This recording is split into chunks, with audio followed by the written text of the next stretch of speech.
예, 시간이 좀 지났네요. 제가 10분 정도 늦어졌는데요. 아무래도 기술적으로 뭔가를 하는 일에는 항상 이렇게 변수가 따르는 것 같습니다. 예, 저희가 준비했던 탈성장에 관한 오이코스 포럼 시작하도록 하겠습니다. 잠깐 어수선했기 때문에 어수선했던 마음들을 잠시 모으는 묵상의 시간 잠깐 갖고 시작하도록 하겠습니다.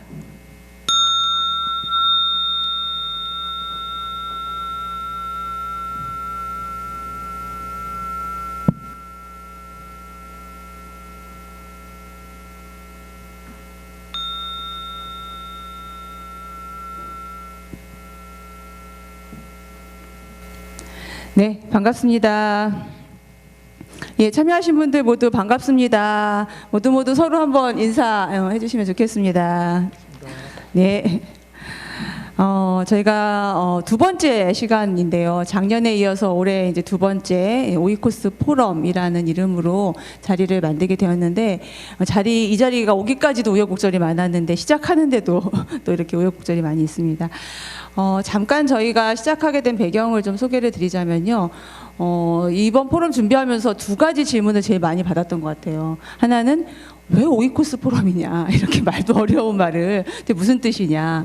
그리고 또 하나는 뭐가 또 탈성장이냐, 뭐 이렇게 또 어려운 이야기를 하냐라는 이야기들을 많이 해주셨어요. 근데 오이코스라고 하는 거는 이제 말 그대로 우리가 살고 있는 이 지구 공동체가 모든 생명들이 함께 살아가는 어머니와 같은 역할을 하는 지구 공동의 집이다. 그래서 우리가 이제 인간 중심의 생각을 하고 사고했던 것들을 벗어나서 서로 연결되어 있는 모든 생명들과 함께 살아가는 방법을 찾아야 하는 때가 아닌가. 그래서 그 방법들을 찾는 길 위에 서 있다라는 의미로 저희가 이제 오이코스 포럼을 시작을 했고요. 그 시작은 그래서 아마도 지금쯤은 이제 다들 많이 들어보셨을 것 같은데 2018년도에 우리나라에서 인천 송도에서 IPCC 총회라는 것이 열리면서 이제 기후 변화, 기후 상황, 기후 위기에 대한 이야기들을 많이들 하게 됐거든요. 그래서 도대체 기후가 어떻길래, 기후가 뭐길래라는 이야기들을 몇몇 저희 이제 종교 시민사회단체 활동가들이 모여서 공부하는 모임을 시작을 했는데 그 모임이 이어져서 이렇게 이제 탈성장에 대한 이야기를 하는 포럼까지 오게 됐습니다. 사실 작년에 처음 문제 제기를 하고 저희가 같이 이야기를 나누고자 했을 때는 왜 탈성장이란 이야기를 해야 되냐. 그 지금의 사회, 우리 자본주의 사회 내지는 이 경제 구조에서 맞지 않는 이야기고 너무나 어려운 이야기들인데 같이 그런 논의를 하는 것 자체가 너무 어렵다, 불편하다, 우리에게 맞지 않는다라는 이야기들을 많이 하셨었어요. 근데 1년 만에 그래도 저희가 오늘은 우리가 그리는 탈성장 사회는 어떠해야 하는가라는 정도까지 이야기할 수 있게끔 좀 그나마 우리들의 인식들이 좀 확장된 게 아닌가라는 희망적인 기대를 가지고 이 자리에 좀 시작해 보려고 합니다. 그래서 오늘 저희는 종교와 시민사회 대화의 시간이에요. 그래서 여기에서 어떤 해답을 찾는 것이라기보다는 가야 할 길에 대한 방향을 가지고 함께 갈 수 있는 그 길들이 어떤 것들이 있는지를 여러 길들을 한번 이렇게 찾아보고 들여다보고 모색하는 그런 시간이 되지 않을까 싶습니다. 오늘 1부와 2부 나누어져서 총 5시간이 넘게 좀 길게 진행되는 시간이기 때문에 각자들 장시간 함께 하시는데 불편하시지 않도록 하셨으면 좋겠습니다. 우선 1부 저희 시간은 시작해 보도록 하겠습니다. 1부에는 저희 기조 강연과 기조 발제 그리고 이어서 질의응답까지 진행되도록 합니다. 예, 저는 오늘 1부 사회를 맡은 원불교 환경연대의 조은숙 사무처장입니다. 반갑습니다. 네. 오늘 이 자리를 만들게 된 주관하신 단체로는 저희 종교 시민사회에 에서 정말 기후 문제에 대한 이야기들을 가장 먼저 그리고 가장 깊이 고민하셨던 곳이 아닌가 싶습니다. 국제 기후 종교 시민 네트워크라는 것이 2017년에 만들어져서 지금 3년째 이제 활발하게 활동을 하고 계시고 오늘의 이 포럼을 또 주관한 단체이기도 합니다. 그 아이스 네트워크의 상임 대표를 맡고 계시고요. 또 현장 아카데미 공동 대표로 열심히 또 학문적으로도 탐구하고 계신 저희 이정배 대표님 모시고 코로나 바이러스 이후 시대가 마주할 4개의 어떤 탈이 있는지 듣는 시간 갖도록 하겠습니다. 예, 박수로 맞이해 주세요. 안녕하십니까. 귀한 주제를 가지고 토론할 수 있는 시간을 갖게 돼서 반갑고 저 스스로도 많은 배움의 시간으로 생각을 하겠습니다. 탈성장에 대한 주제는 늘 어렵고 감당하기 근본 코로나 바이러스가 우리에게 다시 한번 탈성장이라고 하는 이 주제를 환기시켜 주었고 또 이 주제를 지금 다시 말할 수 있는 용기를 우리들에게 주었다고 생각을 합니다. 아직도 많은 사람들이 코로나 바이러스의 문제를 어떤 정치적인 음모로 바라본다든지 또 사소하게 바라본다든지 아직도 그는 백신만 있으면 얼마든지 우리의 삶을 과거로 돌이킬 수 있는 그런 문제로 그렇게 치부하는 그런 경향이 아직도 많이 있습니다만은 그러나 이 코로나 바이러스를 우리가 어떻게 이해할까 하는 것이 오늘 우리가 논의하고자 하는 탈성장 주제와도 많이 관계가 되는 것 같습니다. 코로나 바이러스를 물론 오늘 제가 말하는 것은 이제 아마 종교적인 관점이겠습니다만은 코로나 바이러스를 일컬어 사람들은 어떤 인류에게 뭔가를 주려고 하는 메신저로 보는 시각도 있고요. 또 빌 게이츠 같은 사람은 코로나 바이러스는 인류 문명의 교정자가 되어야 한다. 이렇게 뭔가 바이러스에 대해서 긍정적으로 보면서 인류 문명의 터닝 포인트가 되어야 한다. 되면 좋겠다라고 하는 그런 바람을 갖고 있는 것 같습니다. 그런 의미에서 근본 코비드-19 2020년의 이 사건을 우리가 BCAD로 서양이 역사를 구분하듯 그리고 근대와 탈현대로 또 역사를 구분하듯 뭔가 코로나 이전과 이후로 역사를 나누어서 생각해 봐야 될 때가 되지 않았는가 이런 얘기도 할 만큼 코로나 바이러스를 뭔가 문명의 교정자로 어떤 인류 문명의 새로운 메신저로 생각하고자 하는 그러한 노력들이 많이 있는 것 같습니다. 그런 점에서 저도 역시 이 코로나 바이러스의 의미를 오늘 이 탈성장과 연결시켜서 한번 생각해 보고 싶습니다. 과연 많은 사람들이 코로나 바이러스를 겪으면서 백신만 발견되면 과거로 돌아갈 수 있다라고 생각을 하고 기대를 하고 이 불편한 현실이 빨리 지나갔으면 좋겠다고 생각을 합니다. 그러나 여기저기서 코로나 바이러스 이후로 우리에게 삶의 정상이라고 말해지는 것들이 이제는 다를 수밖에 없고 달라져야 한다라고 이야기하면서 뉴노멀에 대한 논의가 활발합니다. 그러나 이 뉴노멀에 대한 논의가 활발함에도 불구하고 여전히 우리들의 관심은 경제에만 가 있고 그리고 그 경제를 위해서 노력하는 여러 가지 방향들이 디지털 쪽에서 뉴딜을 해야 되겠다든지 또 그린 자연에 대해서 뉴딜을 해야 되겠다든지 그런 말들이 나오지만 여전히 문제의 초점은 경제에 있고 우리가 살아왔던 우리 문명에 대한 아주 치열한 반성과 새로운 성찰은 그런 면에서 상대적으로 많이 부족한 것이 아닌가 싶습니다. 과연 우리가 경제를 최고의 가치로 삼고 그리고 과거와 달리 기술이 발전하면 과연 우리는 뉴노멀의 시대, 코로나 이후 시대를 올바르게 살 수 있는 것인가? 저는 그렇지 않다고 생각합니다. 일단 코로나 바이러스는 인류의 문명을 멈춰 세우는 하나의 획기적인 사건이었다고 그렇게 믿고 싶습니다. 우리가 돌아가고 싶은 과거는 어떤 과거이겠습니까? 우리 한국의 경우만 보더라도 하루에 노동자들이 위험의 외주화로 하루에 죽는 사람들이 7명, 1년이면 2,300명에 달하는 노동자들이 죽었습니다. 그리고 전 세계적으로 보면 문맹자들이 인류의 과반수가 넘고 그리고 영양실조에 걸린 사람들이 인류의 60%에 달하고 있죠. 그리고 바다의 플랭크톤이 대기 중에 산소를 만드는 데 직접적인 영향을 미치는 바다의 플랭크톤이 40%가 괴멸했고요. 1970년도를 기점으로 해서 포유류들이 70%, 60% 정도가 감소했다는 통계도 있습니다. 그리고 무엇보다도 우리가 바이러스 때문에 고통을 당하고 있지만 자연 속에 있는 바이러스들, 포유류와 조류 속에 있는 아직 우리에게 미지로 남아있는 이 바이러스 종류들이 매년 5만 개, 5만 종 이상씩 출현할 수 있다는 그런 이야기도 나오고 있습니다. 그러니 어떤 특정 바이러스가 거기에 걸맞는 백신이 나온다 한들 우리는 백신을 가지고 우리의 위기를 극복할 수 있다, 이렇게 말하기는 어려운 처지입니다. 이런 상황에서 우리 시대의 최고의 환경학자들은 말하기를 이제 우리 시대의 코로나 바이러스를 극복하기 위해서는 생태 백신밖에는 없다.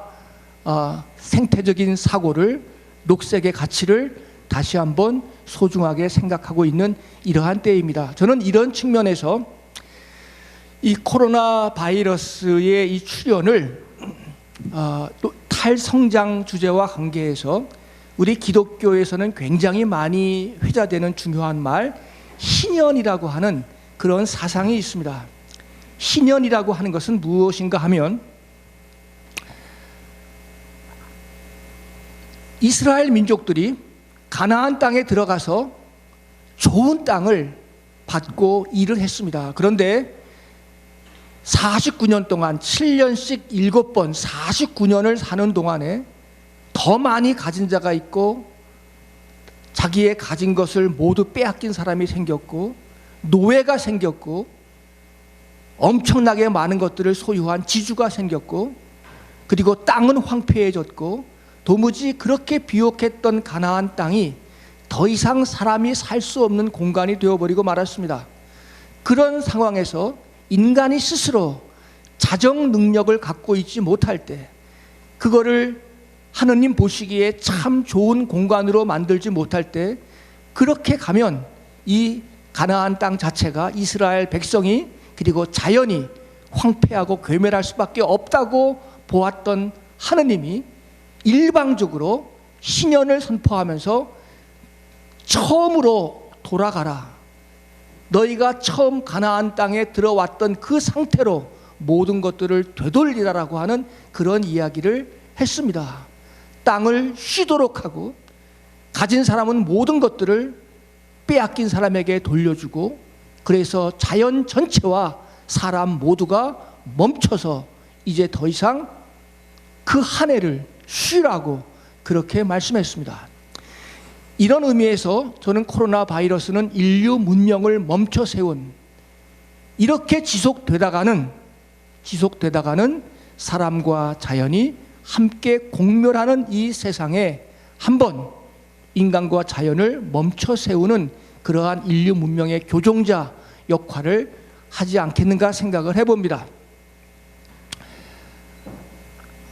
아시는 대로 오늘 우리 인류가 사는 이 세계는 홀로세, 아마 가장 지구 역사상, 우주 역사상 살기 좋은 땅이 바로 환경이 바로 홀로세가 아니었겠습니까? 아마 우리 모두의 종교들 역시 이 홀로세 속에서 태어난 그러한 홀로세의 아들들입니다. 그런데 이 홀로세를 살면서 인간이 이 자연에게 너무나 큰 발자국을 남겼습니다. 자연을 숨 쉴 수 없게 만들었고 자연을 고통스럽게 만들었고 그래서 이제 이 자연을 고통스럽게 만든 이 홀로세 시기를 사람들은 인류세라고 말하기 시작했고 그 인류세를 지배했던 것은 자본의 힘이었습니다. 그래서 이제 사람들은 이 세기를 자본세라고 말하면서 이 자본세의 현실을 걱정하기 시작했습니다. 아시는 대로 훌륭한 경제 연구가들은 오늘의 사회가 20대 80의 사회가 아니라 1대 99의 사회가 되었고 1대 99의 사회가 되면 될수록, 그런 불평등이 지속되면 될수록 자본주의 자체도 괴멸할 수밖에 없다는 진단을 내놓고 있습니다. 사실 자본주의라고 하는 것은 인류 역사를 24시간이라고 말하면 11시 59분 43초에 생겨난, 아주 역사에서 후대에 생겨난 인류가 만든 경제 이념입니다. 그런데 이 자본주의 이념 체계가 종교를 다 거칠게 말하면 잡아먹었고, 이 세상에는 불교, 기독교, 유교, 샤머니즘이 있는 게 아니라 오늘 사는 세상에는 자본교 하나밖에 없다라고 말할 만큼 오늘 이 세계는 자본주의 욕망으로 치닫고 있습니다. 자본주의 자체도 망가뜨리고 괴멸시킬 만큼 이 자본주의의 폐해가 심각한 이 현실, 그래서 2050년 거주 불가능한 지구라고 하는 책자도 우리에게 선을 보이고 있습니다. 2050년 거주 불가능한 지구라고 하는 책자가 우리에게 주는 교훈이 큽니다. 앞서도 말씀하셨지만 2030년까지 우리가 기후 온도를 줄여가지 않으면 인류의 미래가 없다. 하나밖에 없는 지구 생존을 위해서 인류가 노력할 수 있는 마지막 시간도 이제 우리에게 10년밖에 없다라고 하는 이야기가 회자되고 있고 설득력을 갖고 있습니다. 그래서 심지어 우리의 다음 세대인 어린 청소년들이 우리에게 살 공간과 시간을 달라고 절규하고 하소연을 하고 있습니다. 미래를 도둑맞는 그런 일에 대해서 젊은이들조차 항거하고 절규하며 나서고 있습니다. 이런 상황에서 어떻게 우리가 오늘을 극복할 수 있겠는가? 바로 2020년 신년 벽두에, 그런 의미에서 코로나 바이러스는 인류 문명을 멈춰 세웠습니다. 수천만 명이 감염되었고 200만 명, 300만 명이 지금 억울하게 죽음으로 내몰렸습니다. 그리고 수많은 일자리를 빼앗겼고 인류가 쌓아놓은 수많은 자본이 하루아침에 신기루처럼 사라졌습니다.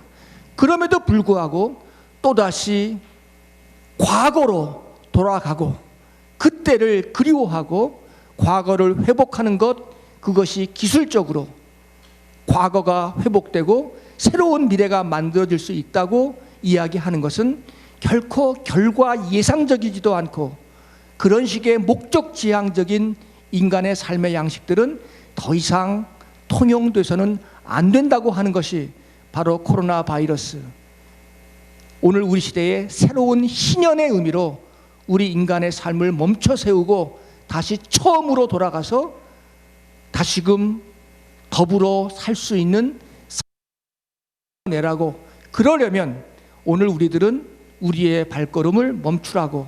그래서 이미 이반 일리치라고 하는 1970년 80년대에 활동했던 위대한 사상가는 성장을 멈춰라 라고 하는 이야기를 벌써 50년 전에 앞서 이야기를 했고, 이제 그 이야기는 또다시 공허한 메아리처럼 우리에게 들려져서는 아니 될 이야기로서 코로나 바이러스는 멈춰서지 않으면 안 되는 구체적인 이유와 당위성을 우리들에게 말하고 있습니다. 탈성장은 그렇기 때문에 이제는 우리 인류의 미래를 가능케 하는 일이자, 그리고 이 일을 위해서 모든 종교들이 각각 자기들의 언어로 자기들의 방식으로 탈성장이라고 하는 이 무거운 주제를 인류가 자본주의에 익숙해진 현실에서 멈춰서면 죽는 줄 아는 이 자본주의 현실에서, 그러나 그 엄청난 갈등과 불평등과 황폐를 만들어 놓은 이 자본주의를 멈춰 세우는 것이 종교가 할 수 있는 위대한 가치가 아닌가 싶습니다. 지금까지 우리는 자유와 평등, 이 귀한 가치를 갖고 서로 싸우면서 살아왔습니다.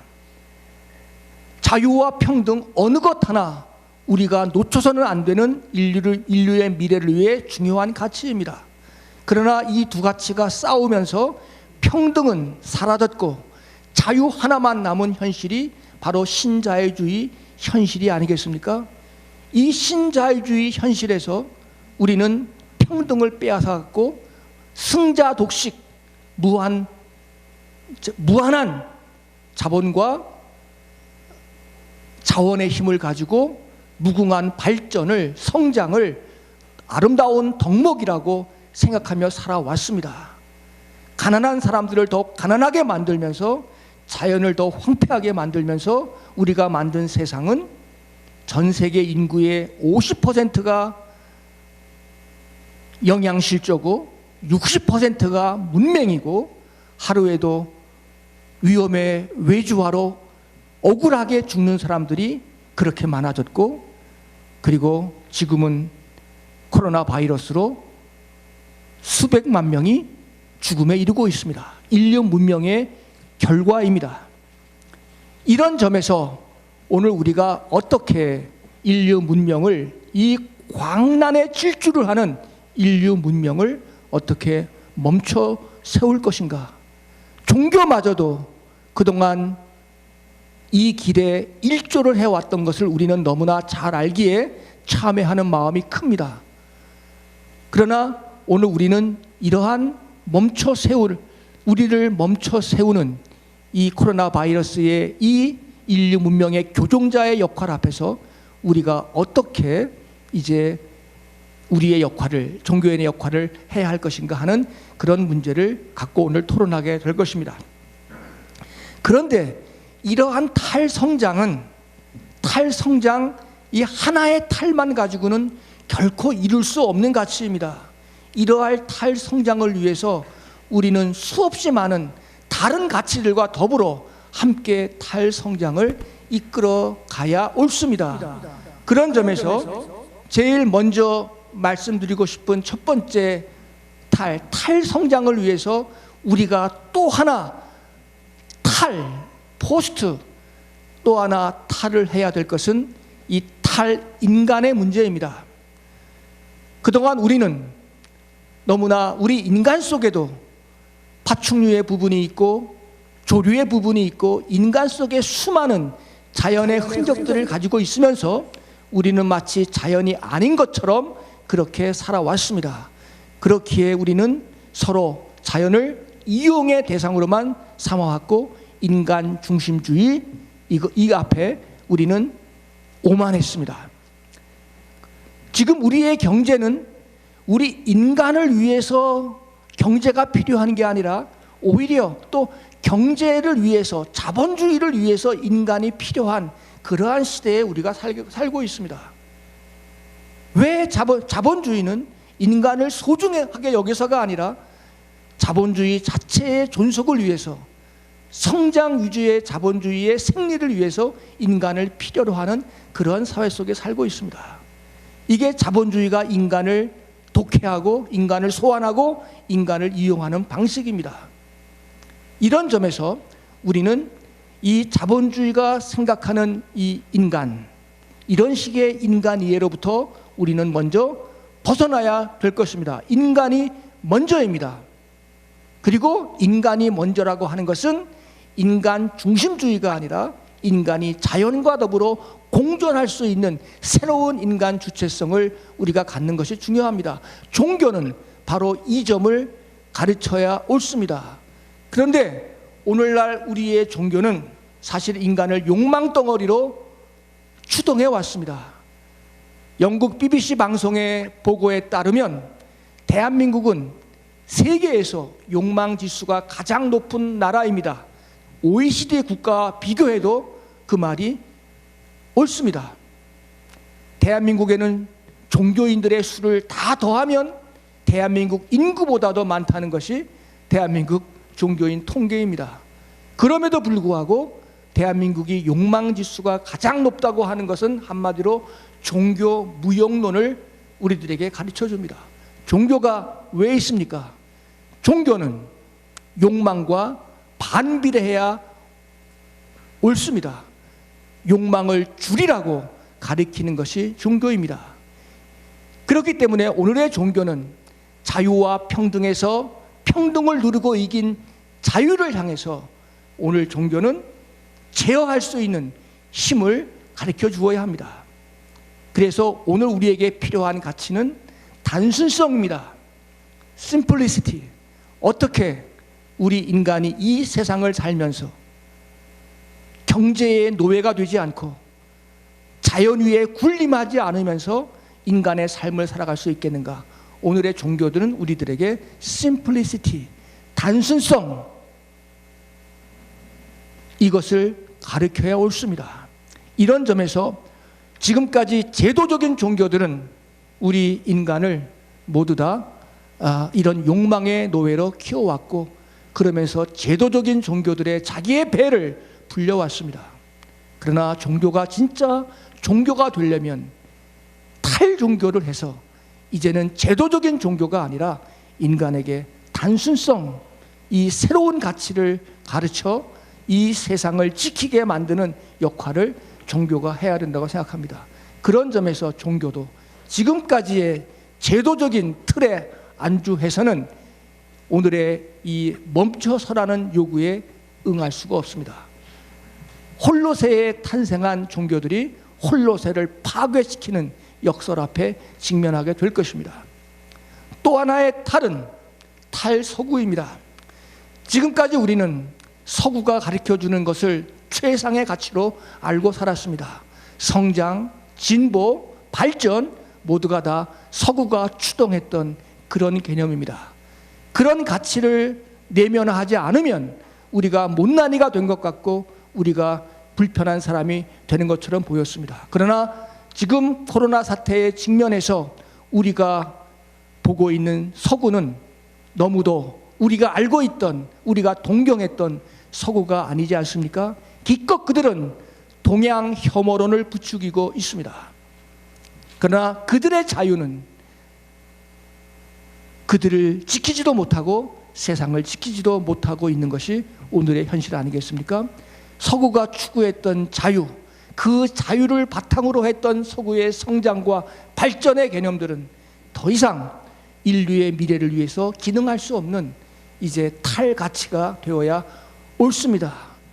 큰 틀에서 이제 우리는 탈서구, 서구로부터 벗어나서 남을 위해서, 남이 상처를 입을까봐, 남이 감염될까봐 마스크를 쓰는 우리들의 공감력, 우리들의 상호 이해하는 배려들, 이러한 우리들의 덕목을 가지고 이제 그 마음이 자연을 지키고 자연이 상처날까봐 따뜻한 물도 함부로 땅에 버리지 않는 그런 마음으로 우리의 동양적 심성이, 동양적 가치가 다시 되살아날 때, 탈서구로부터 우리의 가치가 되살아날 때 비로소 우리는 탈성장이란 이 자본주의가 끝까지 붙들려고 하는 이 가치를 우리가 함께 극복할 수 있는 여지가 생기지 않겠는가, 그런 생각을 해봅니다.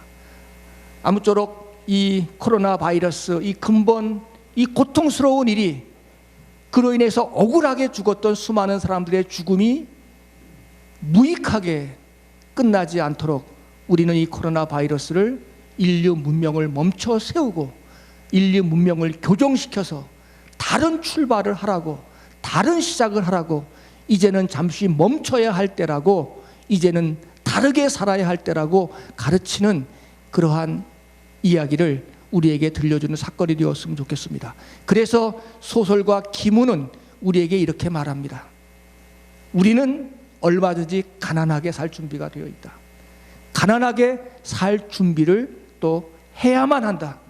그러나 모두가 함께 가난해서 우리의 지구를, 우리의 환경을 지킬 수만 있다면 우리는 그리 할 수 있겠다라는 말을 그렇게 우리에게 남겨주었습니다. 이제 이런 심정으로 오늘 이 시대의 종교들이 오늘의 상황을 보면서 탈성장이란 이야기를 자신들의 언어로 누구보다 앞장서 해야 할 때가 되었다고 생각이 들어서 오늘 여러 귀한 분들의 발제를 청해 듣도록 그런 귀한 시간을 갖겠습니다. 감사합니다.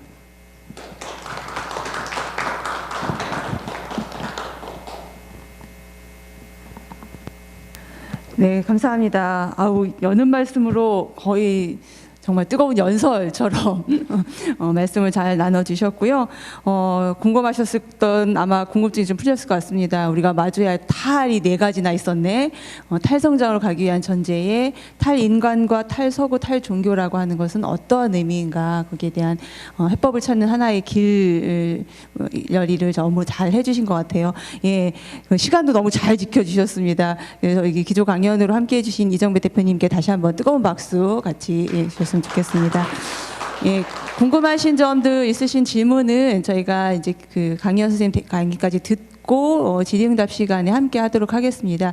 들으시면서 혹시라도 이제 잊으실 수도 있으니까 궁금하신 부분은 채팅창에 메모로 올려주시면 메모 남겨주시면 저희가 모아서 같이 질의응답 시간에 함께 이야기 나눌 수 있는 시간 갖도록 하겠습니다.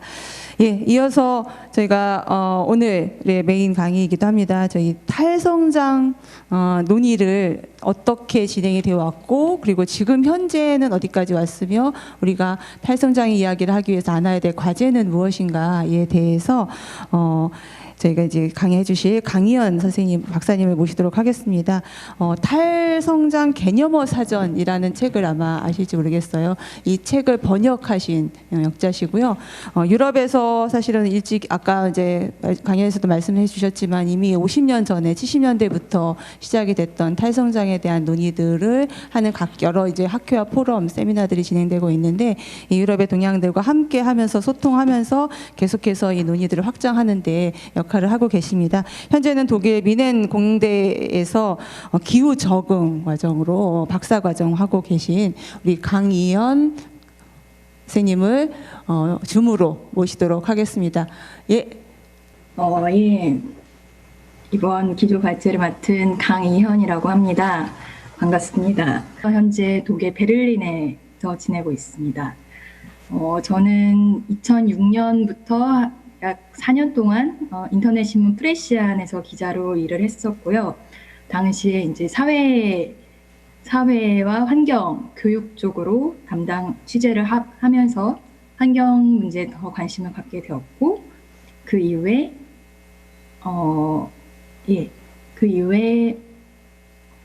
석사를 영국에서 기후변화 개발학이라는 석사를 하고 한국에 다시 돌아와서 환경정책평가연구원에서 일을 조금 하다가 2015년부터 현재까지 독일에서 박사 과정을 하고 있습니다. 그리고 드디어 2주 전에 박사 과정을 모두 마쳤고요.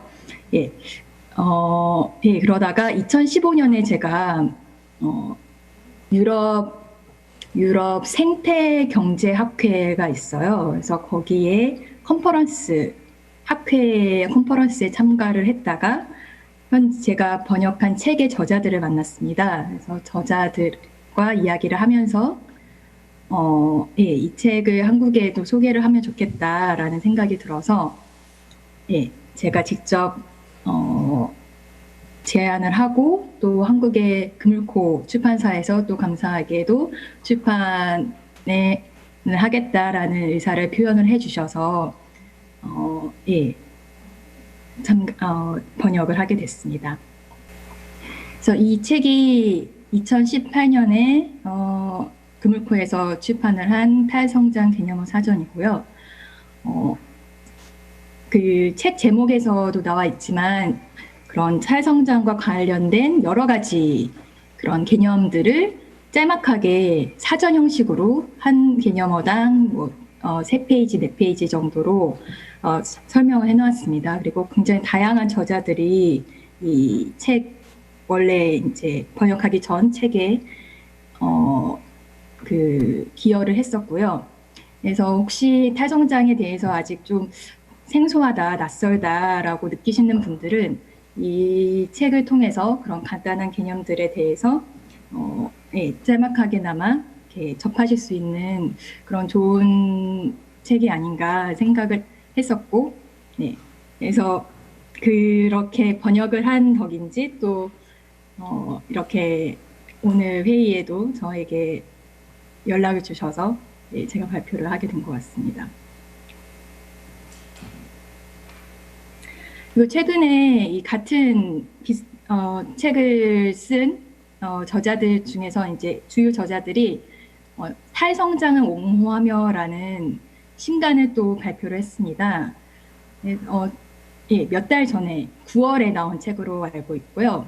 그래서 당시에 그 저자들이 그간 사실 한국에서 2018년에 출간이 됐지만 원래 책은 2015년, 2014년에 영어로 출간이 돼서요.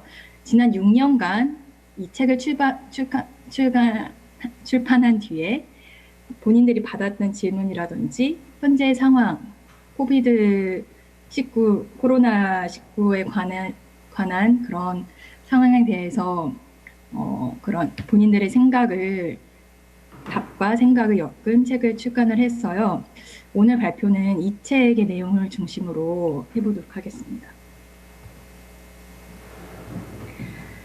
예, 그래서 아까 이정배 교수님께서도 말씀해 주셨듯이 이번 코로나19 사태는 한국뿐만이 아니라 전 세계의 성장 중심 사회를 뒤돌아보게 합니다.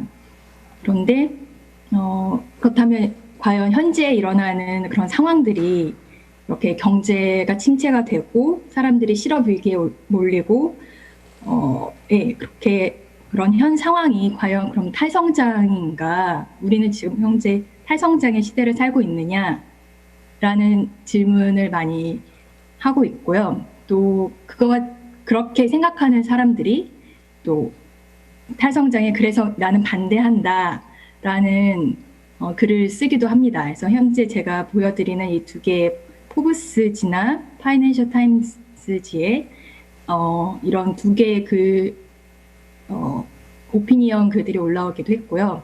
이 글들은 그래서 현재 이런 심각한 사태를 봐라. 이렇기 때문에 탈성장은 본인들은 반대한다라는 그런 오피니언 글들이 올라오기도 했습니다. 그러나 제가 말씀드린 그 책의 저자들은 책에서도 그렇고 본인들의 웹사이트에도 아니다. 현재의 사태는 탈성장을 보여주는 것이 아니다. 그런 경제 위기는 탈성장을 보여주는 것이 아니다. 왜냐하면 우리가 주장하는 탈성장이라는 것은 탈성장 사회라는 것은 이렇게 재앙으로 인해서 갑자기 예비치 않게 벌어지는 그런 경제 위기나 성장이 멈춰서는 것이 아니라 디자인을 통해서 느려지는 사회를 꿈꾸기 때문이다. 우리가 직접 의지를 가지고 직접 설계를 해서 성장을 느리게 만드는 것이 탈성장이지 이렇게 갑자기 위기로 인해서 벌어지는 사태는 탈성장이 아니다. 그렇다면 우리는 어떤 것을 디자인해야 하는가? 거기에 이제 의미 있게 살기 아니면 단순한 즐거움을 누리면서 살기, 많은 것들을 공동화 또는 공유분으로 만들기, 또 나누면서 살기, 사람 사이의 관계를 강화하기, 또 더 적게 일하기, 더 평등하게 살기 등등의 이러한 디자인을 갖춘 멈춰지는 성장이 탈성장이다라고 반론을 하고 있습니다. 그리고 사실 코로나19로 보는 진짜 탈성장의 미래라는 것은 경제 위기가 아니라 이런 위기 상황에서 서로를 도우려는 사람들이 사실은 어떻게 보면 탈성장을 더 보여준다라고도 이야기를 합니다. 그래서 자발적으로 누가 강제하지도 않았는데도 남들을 지키기 위해서 자가격리를 하는 사람들, 혹은 마스크를 쓰는 사람들, 또 밖에 나가지 못하는 사람들을 위한 음식과 약품 배달, 아니면은 이제 의료 종사자들을 위해서 그 사람들의 자녀를 스스로 자원봉사로 돌봐주는 학생들, 이렇게 스스로 연대하는 사람들이 어떻게 보면 진짜 탈성장의 미래를 보여준다라고 이야기를 합니다. 여기 제가 보여드린 사진들은 베를린에서 찍은 사진들인데요. 이 가장 왼쪽의 사진은 이제 노숙자들이 자가격리 하던 한창 심각하던 지난 3, 4월에 노숙자들을 위해서 이렇게 사람들이 이렇게 음식물을 길거리에 걸어놓고 가져가라고 혹시 돈을 못 벌거나 그런 사람들이 굶을까봐 가져가라고 자발적으로 시민들이 그런 식품 봉다리를 만들기도 했었고요. 꾸러미를 만들기도 했었고, 중간에 있는 사진은 이제 저희 이웃에서 이제 우편함에 혹시 이 건물에 노약자들, 슈퍼마켓 가기 어려운 사람들이 있으면 자신이 배달을 하겠다라는 쪽지를 스스로 붙여놓은 사람도 봤습니다.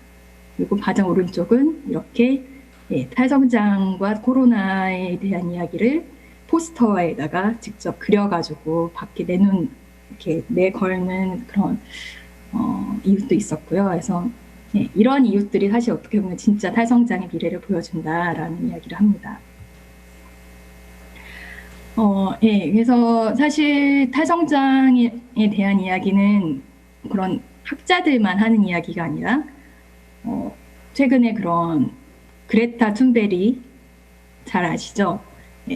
그런 툰베리부터 시작해서 많은 사람들이 어떻게 보면은 이런 경제 성장이 영원할 거라는 것은 어떻게 보면은 환상에 불과하다, 동화 같은 이야기다라는 주장을 이미 많이 해오고 있습니다. 그리고 저희가 탈성장이라고 하면은 흔히 뭐 자본주의에 반대하는 게 아닌가라고 생각을 하지만 현재까지 나온 다른 이념들, 사회주의나 공산주의도 어떻게 보면은 모두 성장을 지향해온 이념들이고 이제까지의 그런 그래서 탈성장이 꼭 자본주의를 반대하는 건 아니다라는 이야기를 많이 합니다. 그리고 그래서 그럼 우리가 흔히 생각하는 성장으로 해결해야 되는 문제들이 아직 남아있지 않느냐. 부채라든지 식품이나 주거의 물가 상승 같은 거는 더 성장을 하면은 해결되는 문제가 아닐까라는 걸 생각을 하지만 탈성장주의자들은 그것들은 사실은 성장으로 해결되는 문제가 아니라 성장을 부추긴 결과로 나타난 것이다라고도 이야기를 하고요. 특히 또 탈성장은 저희가 걱정하고 있는 기후위기와도 관련이 있죠. 그러니까 경제가 계속 성장을 하면 할수록 쓰레기가 더 증가하고 또 탄소가 배출이 될 것이기 때문에 더 많이 배출이 될 것이기 때문에 이런 점에서도 탈성장을 옹호해야 한다라는 이야기를 하고 있습니다.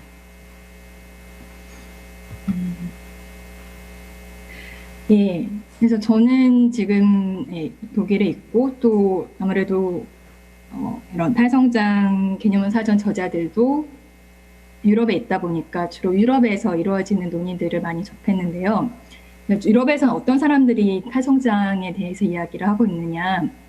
일단 이 스페인 바르셀로나 자치대학교에 연구와 탈성장 연구소가 있습니다. 리서치 앤 디그로스. 줄여서 R&D라고도 하는데요. 사실 이 연구소에서 이 탈성장 개념어 사전을 펴기도 했고요. 그래서 여기가 주축이 돼서 활발한 탈성장 연구와 활동이 이루어지고 있습니다.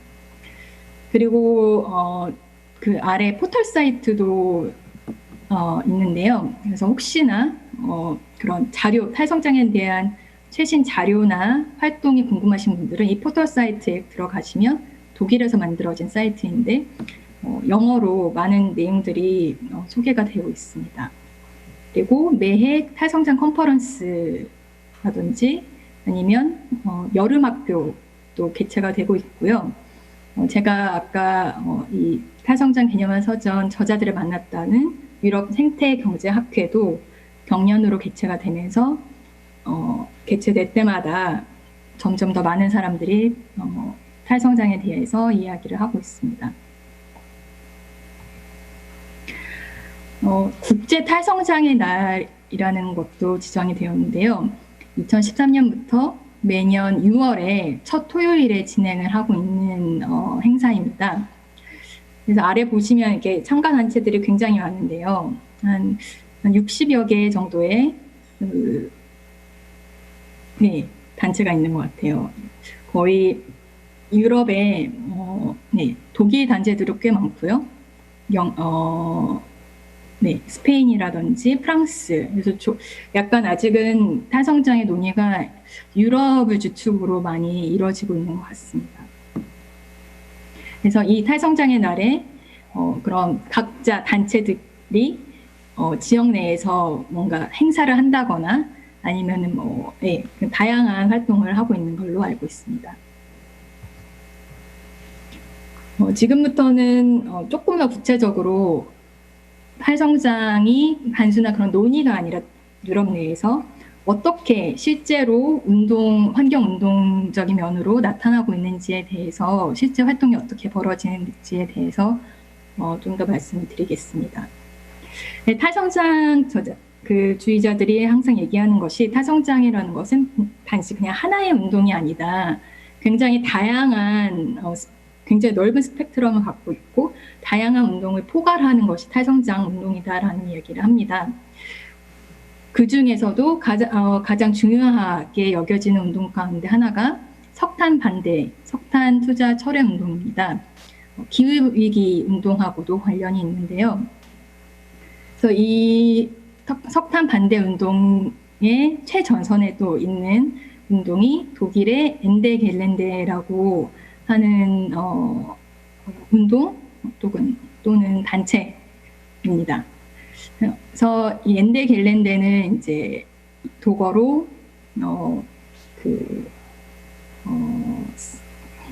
굳이 어떠한 석탄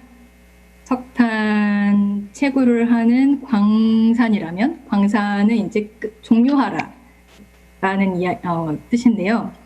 그래서 이 직접 행동을 하는 활동가들이 실제로 석탄 채굴하는 현장에 가서 기계를 멈춰 세운다든지 그러한 직접 행동을 하면서 그런 석탄 반대의 의지를 보여주고 본인들의 주장을 보여주는 그런 활동을 하고 있습니다. 그래서 올해에도 이 운동이 독일에서 있었고요. 거의 매년 전 유럽 내 활동가들이 독일에 모여서 이렇게 석탄 반대 운동을 독일 석탄 광산에서 펼치고 있습니다. 또 하나는 탈성장이 페미니즘하고 굉장히 관련이 깊은데요. 그래서 이런 페미니스트와 탈성장 연맹이라는 그런 네트워크가 조직되었습니다. 그래서 이 파다라고 이 네트워크에서는 사실 모든 페미니즘이 탈성장과 동일한 주장을 하는 것은 아니지만 왜냐하면 탈성장이라는 것이 나눔이라든지 페미니즘의 주제와 밀접한 연관이 있기 때문에 또 탈성장이 젠더 정의 없이는 사실은 이루어질 수 없다라고 생각을 하기 때문에 그런 탈성장을 페미니스트 관점에서 어떻게 정의할지 또 어떤 페미니스트들이 어떻게 탈성장에 영향을 미칠지에 대해서 논의하려고 하는 움직임이 활발합니다. 그래서 그런 국제 돌봄 임금 운동이라는 그런 운동도 조직을 하고 있고요. 그래서 돌봄 노동도 임금을 받도록 하자라는 뜻이죠.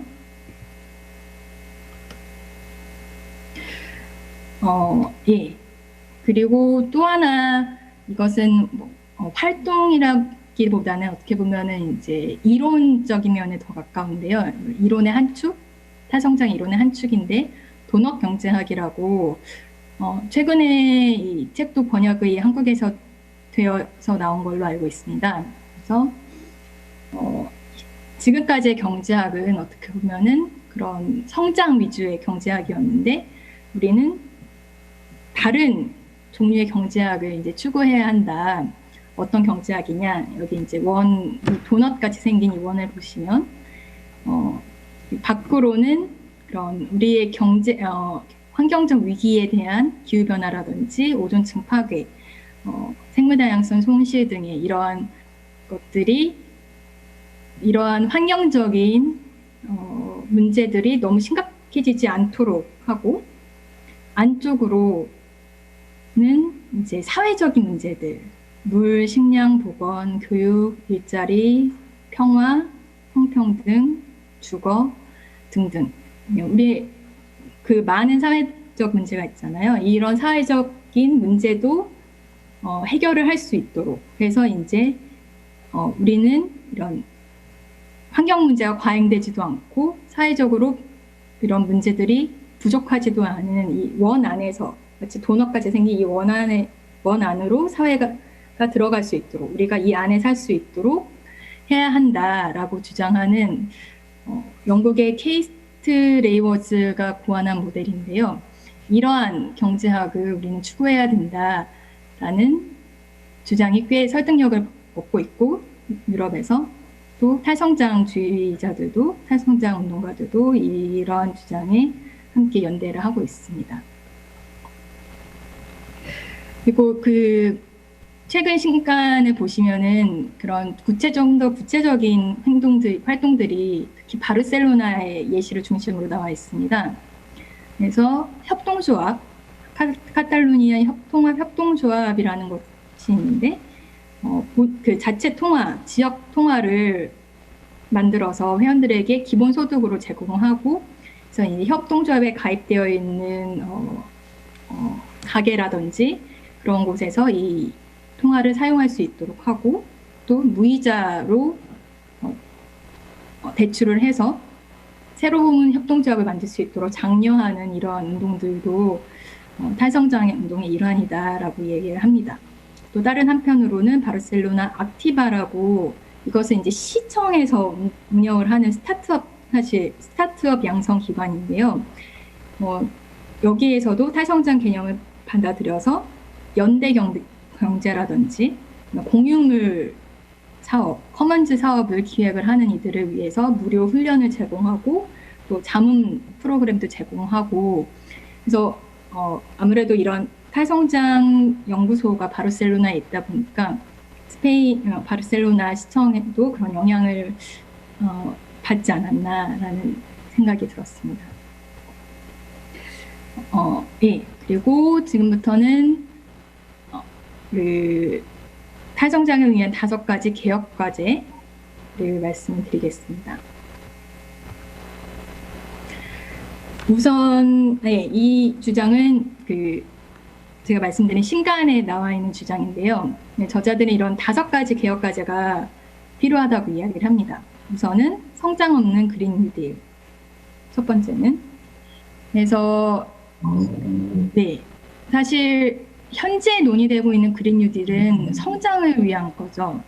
그렇지만 연간 3%가 성장을 한다면 우리 모든 전 세계 경제가 2100년이 될 경우에 세계 경제가 11배가 증가를 한다고 그러한 이제 연구 결과가 나와 있습니다. 그래서 성장이 없는 그린 뉴딜을 추구를 해야 된다. 그래서 녹색 성장이 아닌 재생 에너지 확대 또는 탄소 배출 규제, 저렴한 저탄소 주택, 또 생태 복원을 추구하는 그린 뉴딜이 되어야 한다. 이런 그린 뉴딜이 첫 번째 개혁 과제다라는 이야기를 합니다. 두 번째는 기본소득과 기본서비스인데요. 기본소득 논의는 한국에서도 최근 많이 나오고 있는 걸로 알고 있습니다.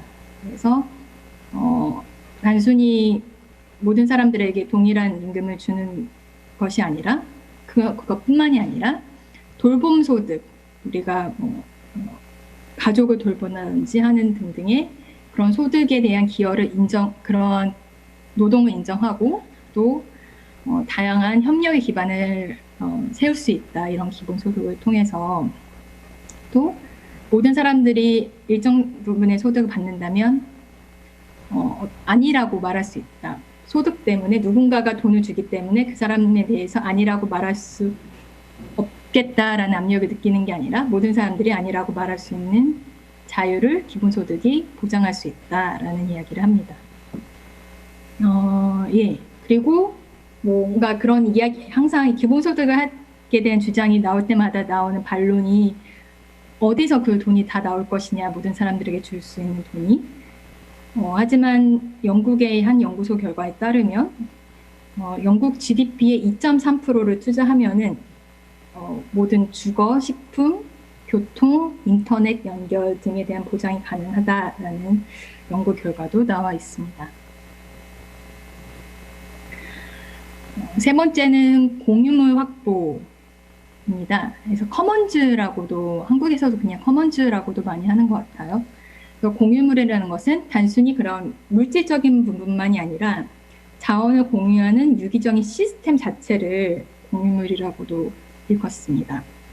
그래서 특히 우리에게 가장 기본적으로 필요한 물자들, 물, 에너지, 폐기물 처리, 교통, 교육, 보건, 보육 등의 특히 이런 분야에서 공유물이 확보돼야 한다.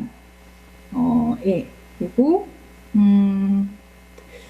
그리고 단순히 그냥 공유물 확보 자체가 목표가 아니라 이러한 공유하는 그러한 협력을 하고 또 수기를 하는 활동 자체를 장려해야 한다라는 이야기를 많이 하고 있습니다. 네 번째 개혁 과제는 노동시간 단축인데요. 네, 그래서 이 노동시간을 전반적으로 다 단축을 함으로써 업무가 너무 많았던 이들은 피로를 줄일 수 있고 또 일이 필요했던 이들은 일을 할 수 있고 그래서 이런 일이 많았던 사람들에게는 더 긴 유급 휴가를 보장한다든지 육아휴직을 보장한다든지 하고 또 아니면은 4일 근무제를 하면서 일자리를 전반적으로 나누고 늘리는 방안으로 노동시간을 단축할 수 있다라는 주장을 합니다.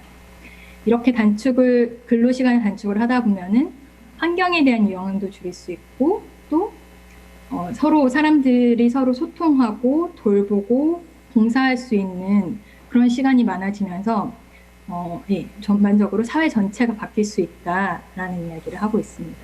뿐만 아니라 당연히 또 근데 그렇게 하다 보면은 사람들이 여가를 즐기기 위해서 더 탄소를 많이 배출하지 않을까라는 반론도 있는데요. 여기에는 이제 탄소세를 부과를 해서 탄소 집약적인 여가 활동은 줄이는 방향으로 만들 수 있지 않을까라는 이야기를 합니다. 마지막으로는 지난 제가 말씀드린 4가지의 개혁 과제를 실천하기 위한 공공재정 마련이 중요하다라는 얘기합니다. 말씀드린 것처럼 탄소세라든지 오염세를 더 많이 부과하고 보조금 지원을 석탄이나 그런 탄소 집약적인 산업을 보조하는 것이 아닌 다른 그런 보조금 구조 자체를 바꿈으로써 탈성장의 공공재정 마련이 가능하다라는 이야기입니다. 제가 시간이 지금 얼마나 더 남았는지 모르겠는데요. 한 5분 정도 괜찮을까요? 예, 괜찮습니다. 5분 마무리해 주시면 될 것 같아요. 네, 계속하겠습니다. 그래서 저는 또 책에 나와 있는 또 흥미로운 얘기 중에 하나가 이 에린 올린 라이트의 전환을 위한 3가지 전략이었어요. 왜냐하면 우리가 이제 사회 변화를 생각할 때 그냥 굉장히 약간 막막할 수 있는데 이런 뭔가 3가지의 방법을 따라서 이 중에 하나 또는 이 모든 것을 전략을 사용하면서 뭔가 이런 전략과 함께 탈성장 운동을 구상할 수 있지 않을까라는 생각을 해보았습니다. 첫 번째는 틈새 공략, 마치 이제 뭔가 이렇게 틈새 금이 가 있는 부분을 이제 공략을 하면서 그 부분을 채우는 그런 전략이 있을 수가 있고요. 두 번째는 공생화하는 현재의 체제나 이런 것들이 이렇게 완전한 건 아니지만 이 체제 자체 안에서 그 안에서 뭔가를 바꾸기 위해서 바꾸면서 함께 가기 위한 공생학의 전략이 있을 수 있을 것 같고요. 세 번째는 체제 자체를 뭔가 파열시키는 그런 저항하면서 파열시키는 전략이 있을 수 있을 것 같습니다. 저는 딱히 답은 없는 것 같아요. 탈성장이 어떤 전략을 선택해왔고 또 해야 하는지에 대한 답은 없는 것 같지만 사회운동에 대해서 이러한 세 가지의 방안을 생각하는 것은 뭔가 도움이 되는 것 같습니다. 마지막으로는 이제 그 책의 말미에 본인들이 자주 받았던 질문에 대한 답을 적었습니다. 사실 이 질문 6가지 이외에 한 20가지 정도의 자주 묻는 질문들이 있었는데요. 그 중에서 가장 제가 보기에는 재밌는 질문들과 답을 모았습니다. 우선 경제가 사실 발달한 선진국들이 환경오염을 덜 하지 않나라는 질문을 많이 한다고 합니다.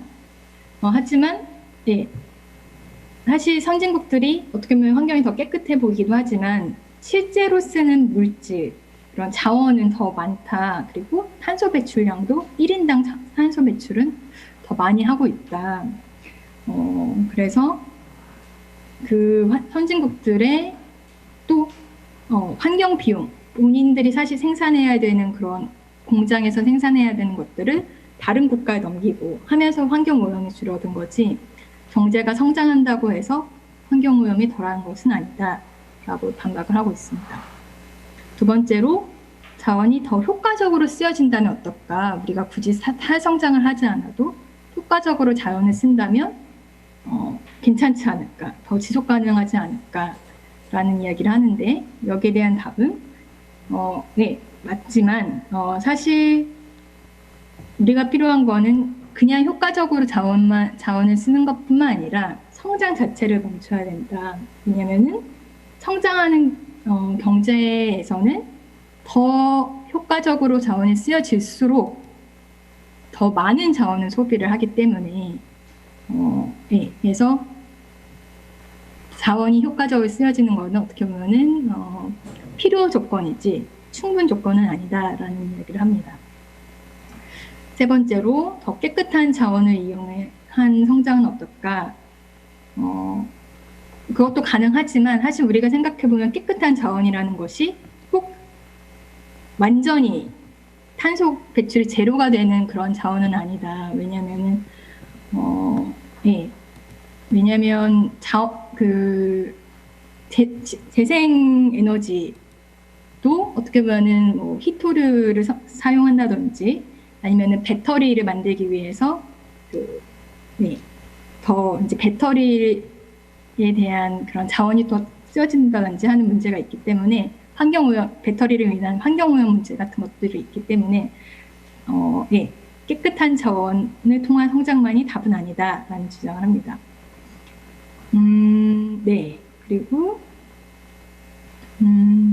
마지막 질문. 그 실업률이 높아지지 않을까라는 질문도 사실 많이 받는데요. 그리고 현재 코로나 때문에 저희도 그 문제를 직접 목격을 하고 있죠. 하지만 이 저자들은 실업 정책은 또 어떻게 보면 성장하고 연관이 되기 때문에 우리는 탈성장의 그런 전략 중 하나인 일자리 나누기를 통해서 이 문제를 해결을 해야 된다라고 주장을 합니다. 네, 이 마지막은 이제 제 생각인데요. 그래서 한국 내 탈성장 과제는 무엇이 있을까? 제가 보기엔 한국은 굉장히 열심히 일하고 또 노는 것도 굉장히 열심히 하고 경쟁도 열심히 하는 그런 굉장히 이렇게 개인의 그런 노력을 강조를 하는 사회 같아요. 그래서 그런 개인의 그런 노력을 취하는 사회를 바꾸는 것이 중요한 것 같다고 생각을 합니다. 그리고 그게 꼭 평화로운 사회로 바로 나아간다는 뜻은 아닌 것 같습니다만 좀 더 다양한 논리를 존중하는 많은 세계가 공존하는 세계라는 표현도 쓰는데요. 그런 다양한 삶의 논리와 삶의 방식을 좀 존중하는 사회로 나아가는 것이 한국 내에 그렇게 어떻게 만들 것인가가 한국 내의 탈성장 과제가 아닐까 생각을 합니다. 네, 마지막은 예, 제가 한 기사를 봤는데 많은 공감이 들어서 가져왔는데요. 네, 이거는 예, 혹시 시간이 되시면 나중에 자료집이라든지 글을 통해서 한번 읽어보시면 좋을 것 같습니다. 예, 그래서 마지막으로 이 사진은 제가 그 바르셀로나에 가서 저자들, 타성장 개념원 사전 저자들을 만났을 때 같이 갔던 모임인데요. 저는 이 사진 한 장이 약간의 그런 탈성장의 미래를 보여주지 않나 생각을 해서 가져와 봤습니다. 그래서 이런 같이 마을 축제를 하면서 자발적으로 모인 사람들이 연주도 하고 또 음식도 나누면서 뭔가 이렇게 본인들의 삶을 주말을 즐기고 있는 이런 모습이 너무 성장과 그런 것들을 고민하지 않고 서로 나누면서 서로 도우면서 하는 모습이 어떻게 보면 탈성장의 미래를 보여주는 게 아닐까 생각이 들어서 사진을 한번 가져와 봤습니다. 네, 이상입니다. 감사합니다.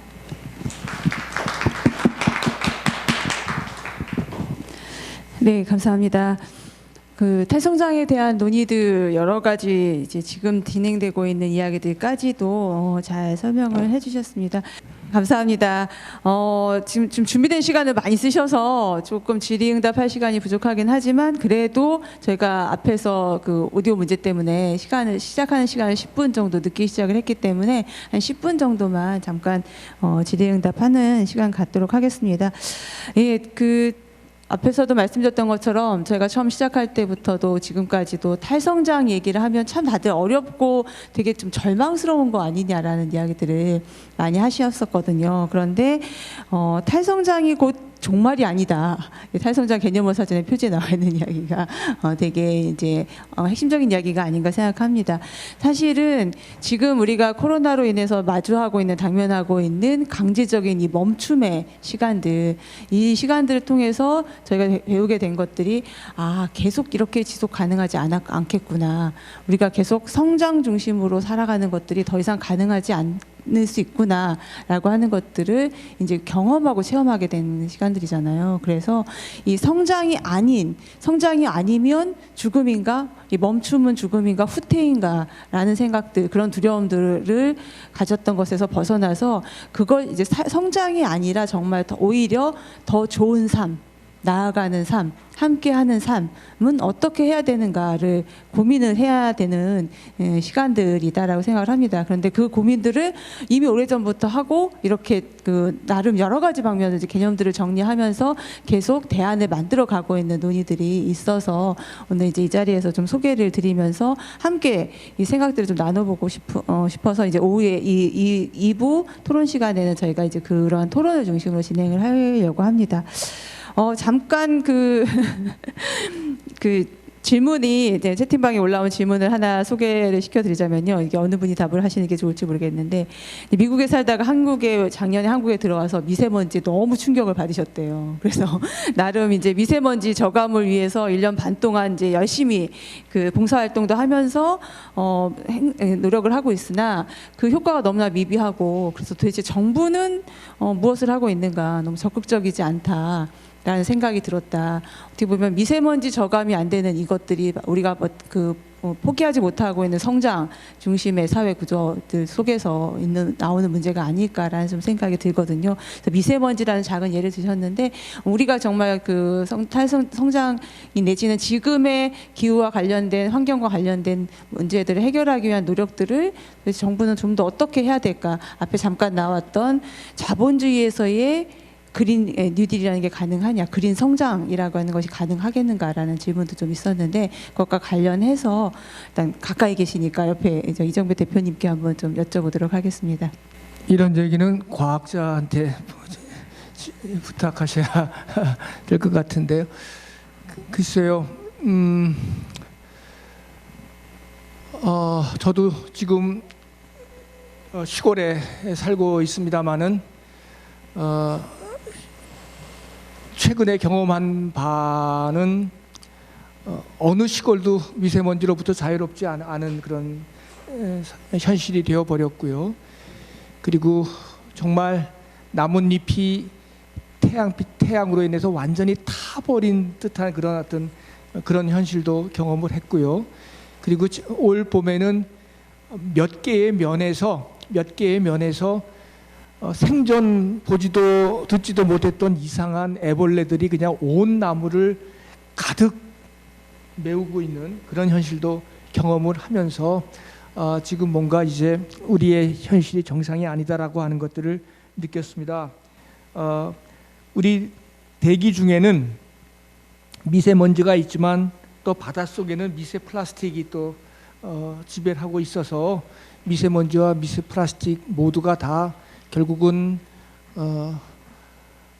특별히 그것이 이제 겨울에 심하고 그래서 어느 한 지역에 또 나무들이 없어지고 뭐 그런 거니까 그런 문제는 사실 한 개인이 할 수 있는 그 역량은 넘어서 있는 것이겠죠. 그래서 우리 푸른 아시아처럼 몽고에 나무를 심어서 미세먼지 발생을 줄이고 그 풀풀 먼지처럼 되어버린 땅을 옥토로 만들어내는 그런 일부터 또 북경에서 겨울을 나기 위해서 엄청난 에너지를 쓰는 일에서부터 또 그리고 그거를 또 격감하려고 하는 우리 한국 안에서는 뭐 경유차를 없애는 일로부터 뭐 등등 수없는 일들이 복합적으로 이루어져야 될 문제인 것이죠. 그래서 미세먼지 문제를 한 개인의 노력으로 그렇게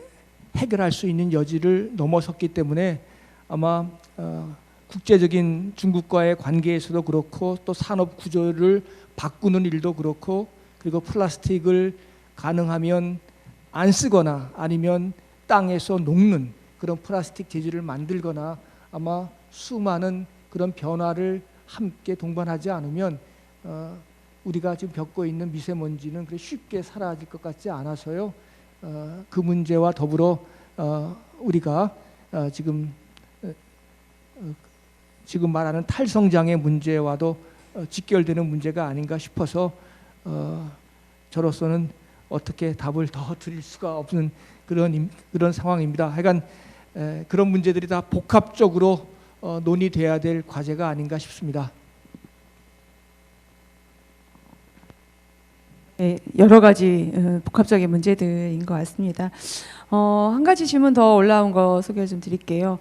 그 번역하시면서 저자들의 생각에서 동의하기 좀 어렵다. 이건 우리에게 좀 맞지 않는다라고 생각하시는 부분이 있으셨는지 혹시 특히나 이제 한국 사회에 이것은 좀 적용되기 어려운 그런 주제가 아닌가라고 생각되는 부분들이 있으셨으면 좀 소개해 주셨으면 하고요. 그리고 아까 잠깐 설명해 주셨는데 탈성장과 순환경제의 차이에 대해서 한 번 더 좀 설명해 주셨으면 좋겠다라는 질문이었습니다. 강연 선생님 답변 가능하실까요?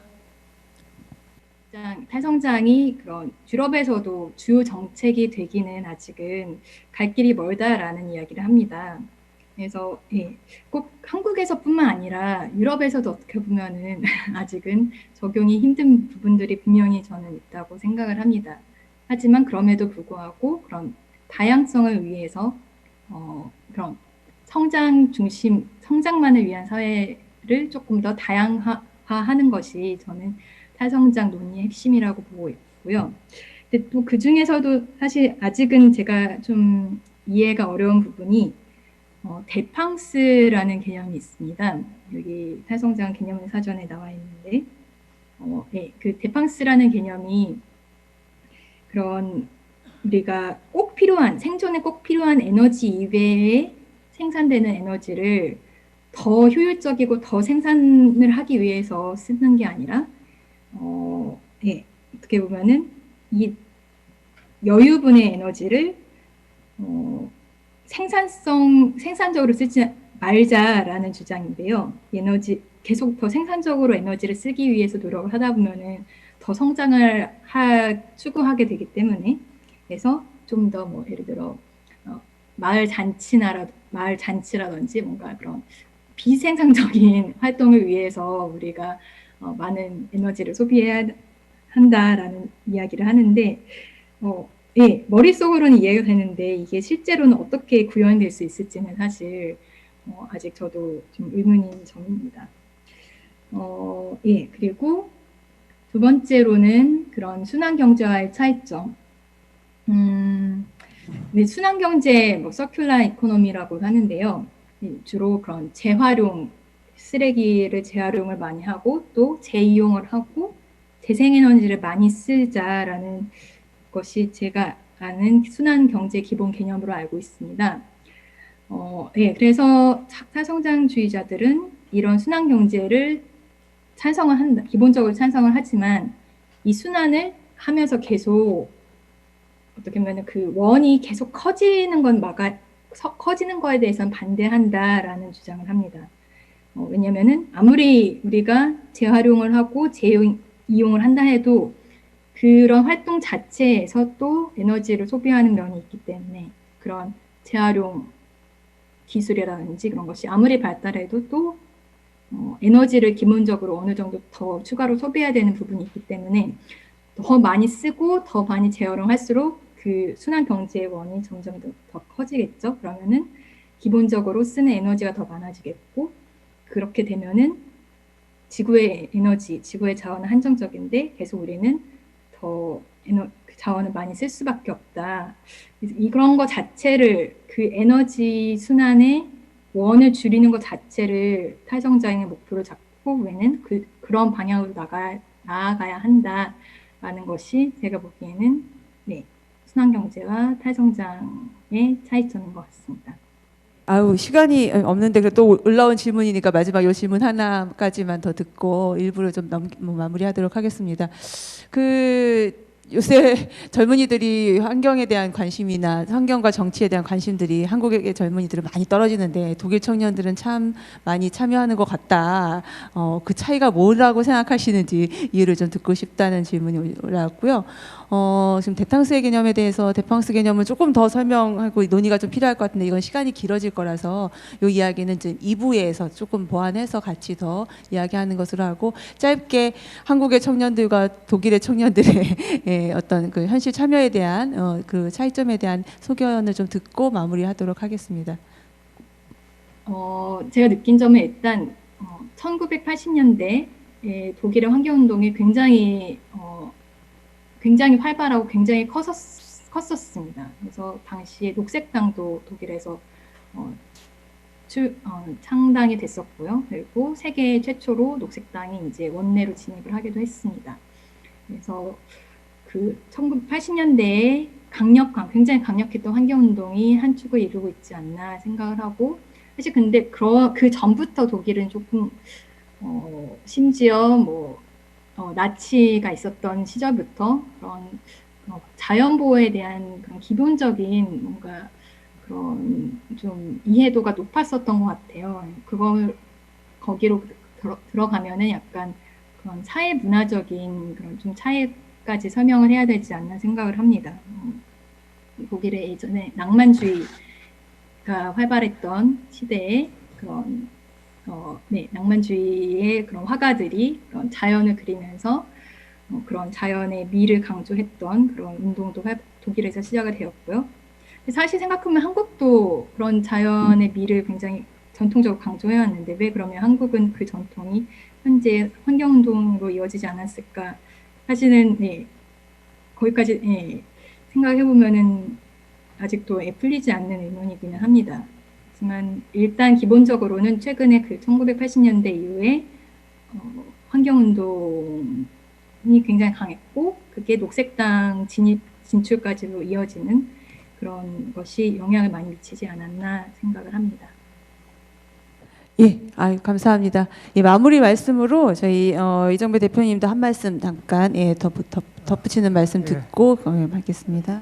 저도 유럽 경험을 좀 하며 지냈기 때문에 아는데 글쎄요, 이제 유럽이란 나라들이 또 독일도 그렇지만 자기들의 환경을 지키기 위해서 이웃 주변국들, 아프리카라든가 이런 국들도 역시 똑같은 잣대로 환경 문제를 바라봐주면 좋고 고마운 일인데, 자기네 나라의 자국의 환경을 지키기 위해서 남의 나라에, 이웃 나라에 그 환경 쓰레기들을 갖다 버리고, 그리고 그들에게 똑같은 잣대로 환경 문제를 바라보게 하지 못하는 그런 현실들, 그런 제국주의적인 현실들이 우리가 같이 유럽을 생각할 때 같이 좀 바라봐야 될 일이 아닌가 싶어서, 오늘 우리 한국도 아시아 국가들과 더불어 그런 관계를 또 맺고 있는 게 많지 않습니까? 그런 문제까지 짚어야 우리가 이 독일이란 나라의 환경 교육, 자국을 위한 것만이 아니라 세계를 위한 어떤 그런 환경 문제를 책임지는 그런 의식까지 좀 더 돼야 되지 않겠는가 하는 그런 경험들을 좀 많이 해서요. 독일 역시 그런 한계에서 자유롭지 못한 부분이 있지 않나 하는 생각을 또 해봅니다. 네, 아무래도 이제 역사적인 또 사회적인 지정학적인 배경들도 한 몫을 했을 것 같습니다. 네, 앞으로 좀 우리가 또 이것 역시나 않고 해결해 가야 될 숙제인 것 같고요. 그 부분에 대한 이야기들은 또 부족한 부분은 좀 저희가 2부에 더 이야기를 나누도록 하겠습니다. 그리고 마지막 질문 올라온 그 에너지 효율성의 논리에서 어떻게 벗어날 것인가, 이 부분에 대해서는 저도 사실은 좀 개인적으로 좀 궁금한 점이었는데, 오늘의 메인 교재였던 그 탈성장 개념어 사전에서도 사실은 이제 에너지 효율성의 그 리바운드 효과라고 하는 것들을 우려를 하면서, 그래서 자본주의의 녹색화가 가능한가라는 이제 문제 제기를 하고, 그러니 그것에 대한 대안 중에 하나로 정치 체제가 전체 자원 총량에 대한 제한들을 같이 이야기하면서 논의하는 것들이 좀 정치 제도적으로 마련돼야 되지 않는가라는 제언도 있기는 합니다. 한번 참고해 보시면 좋을 것 같고요. 이 이야기는 또 이어서 저희가 2부에 같이 토론하는 주제로 가져갔으면 좋겠습니다. 네, 어려운 조건에서도 오늘 이렇게 함께 해주셔서 너무 감사합니다. 여기서 1부 순서는 마치고요. 저희가 지금 2시 5분인데 일단 10분 쉬었다가 자리 정돈하고 2시 15분에 2부 다시 발제와 토론으로 만나 뵙도록 하겠습니다. 예, 함께 해주셔서 감사합니다. 멀리 가지 마시고 10분 뒤에 다시 뵙겠습니다.